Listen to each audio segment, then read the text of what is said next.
after doing several researches, I have found out that this is how the question will look like. Now, the problem in the test is that sample C that will be given to you is a mixture of lead 2 carbonate and starch. So where the major problem is in the test for lead. If you search through the white paper, you will see that out of about 3 reagents used to confirm the presence of lead 2 ion, only one was given, and that one is hydrochloric acid dilute. Other ones are potassium iodide. We also have potassium chromate. So if you check through the white paper, you will not see these two. It's only this one that you will see. Again, in the white paper, we also have other reagents used to find out presence of lead 2. But not only lead 2, there are other metals that you can use those reagents to spot. Those reagents are nitric acid and sulfuric acid. Now, the problem with nitric acid is that when you add nitric acid to this mixture, lead 2 ion is going to come out as a soluble lead nitrate. And then when you add hydrochloric acid, you will get a white precipitate of lead 2 chloride. But it is not only lead that gives white precipitate with hydrochloric acid. You are going to suspect about 3 cations: lead 2 ion, zinc ion, and aluminum ion. But the problem is, after suspecting these 3 ions, you have to make sure that you isolate lead and rule out zinc and aluminum. And in ruling out zinc and aluminum, you use either sodium hydroxide or aqueous ammonia. Now, if you add sodium hydroxide in drops, if the sample contains lead, you are going to get white precipitate. But it's not only lead 2 ion that forms the white precipitate. All these 3 ions form white precipitate. Now, you would like to confirm by adding sodium hydroxide in excess. If you add in excess, if it is lead 2 ion present, it will dissolve in excess. But also, zinc ion and aluminum ion also dissolve in sodium hydroxide in excess because they are amphoteric. Now you say, let me try with ammonia.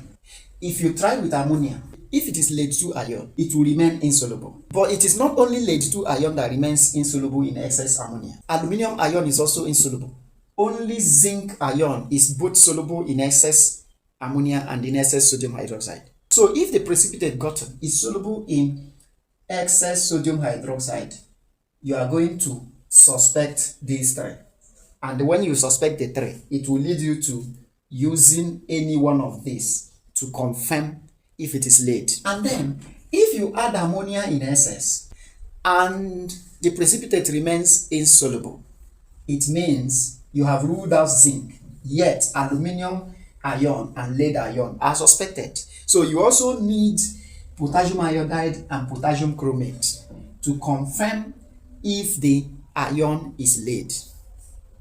So because they did not give this, and we suspect that they will follow what was given on their white paper strictly, then I had to focus on this use of HCl as a confirmatory test for lead 2 ion by setting this question. And of course, if they eventually follow what is on their white paper strictly, this is how the question will look like. And that is why I have come to make this video. So stay tuned as I solve this, the Chemist AI way.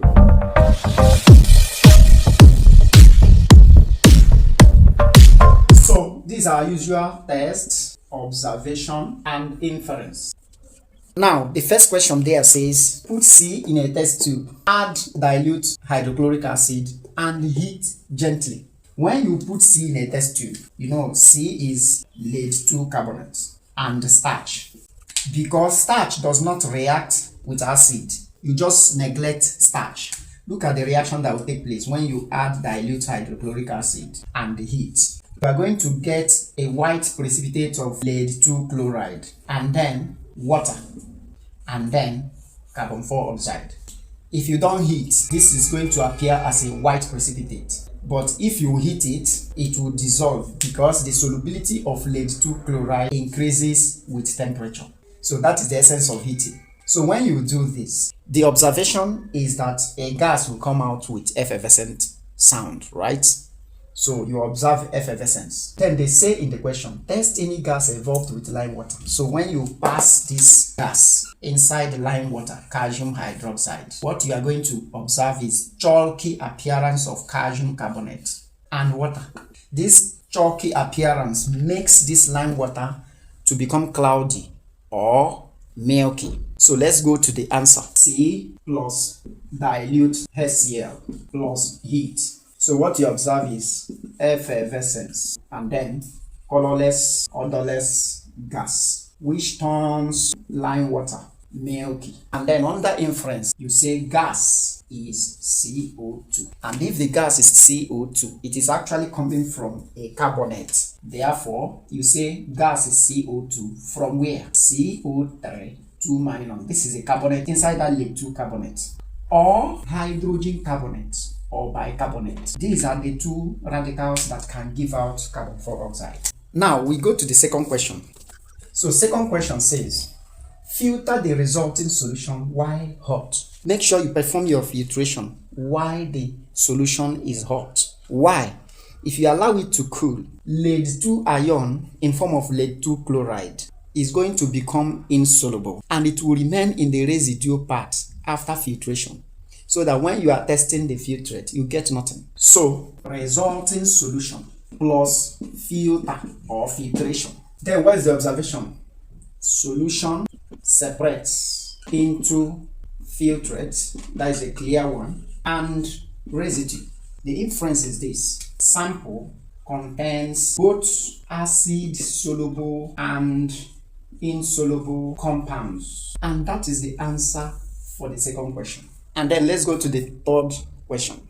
Cool the filtrate and heat it. Remember, there is Lead-2 chloride in that hot solution. So any moment you cool it, remember I told you that solubility of Lead-2 chloride is temperature dependent. If you cool it, it becomes insoluble. If you heat it, it becomes soluble. So when you cool, what do you expect? White precipitate. But when you heat, the precipitate disappears. So to answer this question, this is what you write. Filtrate plus cool and plus heat.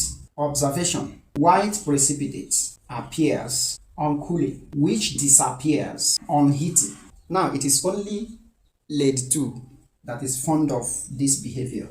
So the inference should be Pb2 plus present.